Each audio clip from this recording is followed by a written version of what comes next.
Hello student, स्वागत है आप सभी का एक और नई इंटरेस्टिंग वीडियो में। आज की इस वीडियो में हम कीबोर्ड्स के पार्ट्स के बारे में बात करने वाले हैं। जी हाँ दोस्तों, आपको आज की इस वीडियो में मैं आपको बताने वाला हूं कि कीबोर्ड के कितने पार्ट्स होते हैं, यानी कीबोर्ड के कितने भाग होते हैं, वो आपको इस वीडियो में पता लगने वाला है। तो वीडियो को अभी तक लाइक नहीं किया है तो लाइक कर देना, चैनल पर नए हो तो सब्सक्राइब कर लेना। तो चलिए वीडियो शुरू करते हैं।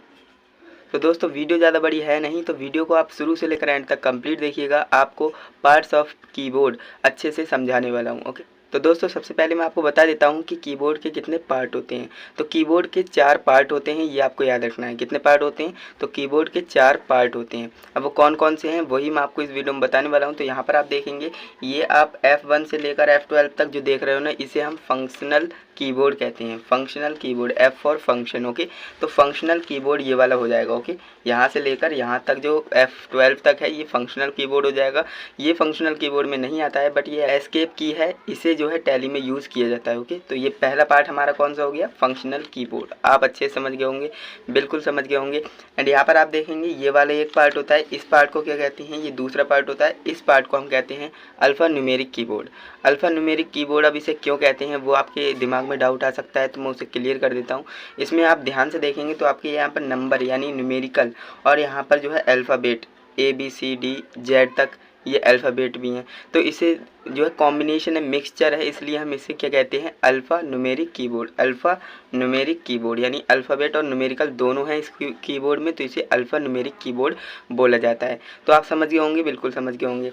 अब यहाँ पर हमने 2 पार्ट्स को अच्छे से समझ लिया है। अब हमें इस साइड आना पड़ेगा। यहाँ पर आप देखेंगे इस साइड में भी हमारे 2 पार्ट होते हैं, यानी 4 पार्ट होते हैं कीबोर्ड के। ओके, तो यहाँ पर हम आपको बता दें, ये जो आप 3 बटन देख रहे हो ना, ये बटन यही के हैं। ओके, ये जो 3 की आप देख रहे हो ये यहीं की हैं। वो जो है इसको कीबोर्ड को थोड़ा मॉडिफाई करने के लिए यहाँ पर लगा दिया गया है, और कोई रीज़न नहीं है। ये बटन यही के हैं, तो आप कंफ्यूज मत होइएगा। यानी ये बटन और ये सब बटन मिलकर एक हमारा जो है नया पार्ट बनते हैं कीबोर्ड के। इसे हम क्या कहते हैं? Cursor control keyboard. इसको और इसको हम क्या कहते हैं? ये हमारा तीसरा पार्ट होता है कीबोर्ड का, और इसे हम जो है कर्सर कंट्रोल कीबोर्ड कहते हैं। कर्सर कंट्रोल कीबोर्ड क्यों कहते हैं, ये भी आपके दिमाग में डाउट आ सकता है, तो मैं उसे भी क्लियर कर देता हूँ। तो दोस्तों यहाँ पर जो है इस कीबोर्ड से हम कर्सर को कंट्रोल करते हैं। अब आप कर्सर तो जानते ही हो, कर्सर क्या होता है।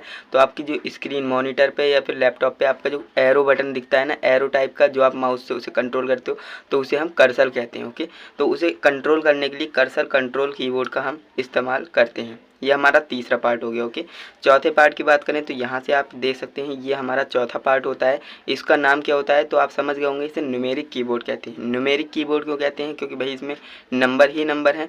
अगर अल्फ़ाबेट भी होते तो अल्फ़ाबेट न्यूमेरिकल हो जाता, जो कि यहाँ पर था। ये वाला हमारा न्यूमेरिकल कीबोर्ड है। ओके, तो आप समझ गए ये हमारा चौथा पार्ट है। तो एक बार रिवाइज करा देता हूँ आपको। देखिए, सबसे पहला हमारा पार्ट होता है F1 से F12, यानी अल्फ़ा जो है F1 से F12, जो कि हमारा होता है functional keyboard. Okay, functional keyboard. अब यहाँ पर आप देखेंगे ये वाला एक सबसे बड़ा पार्ट होता है, यही ज़्यादातर यूज़ आता है कीबोर्ड में। पूरे कीबोर्ड में यही ज़्यादातर यूज़ आता है, तो इसे क्या कहते हैं? अल्फ़ा न्यूमेरिक कीबोर्ड कहते हैं। याद रखिएगा, अल्फ़ा न्यूमेरिक कीबोर्ड। एंड इसके बाद यहाँ पर आते हैं राइट साइड में, तो यहाँ पर आपके सामने कुछ और पार्ट्स होते हैं। इसको हम क्या कहते हैं? ये मिला करके हमारा कर्सर कंट्रोल कीबोर्ड बनता है। ओके, क्यों कहते हैं कर्सर कंट्रोल, मैंने आपको बता दिया। ओके, एंड इसके बाद फोर्थ पार्ट हमारा ये आता है, जो कि है numeric keyboard. Okay, numeric keyboard काफ़ी आसान तरीके से मैंने आपको इस वीडियो में पूरा कीबोर्ड के पार्ट्स के बारे में बताया है। अगर आपको वीडियो अच्छी लगी है तो वीडियो को लाइक कर देना, चैनल पर न हो तो सब्सक्राइब कर देना, अपने फ्रेंड्स के साथ भी नॉलेज को शेयर करना। अगर वीडियो से रिलेटेड कोई डाउट हो तो आप हमें कमेंट कर सकते हो, मैं आपको कमेंट में ही आंसर बता दूंगा। ओके, तो चलिए दोस्तों, आज के लिए बस इतना ही। हम मिलते हैं किसी नेक्स्ट वीडियो में इंटरेस्टिंग वीडियो के साथ। तब तक के लिए जय हिंद, वंदे मातरम।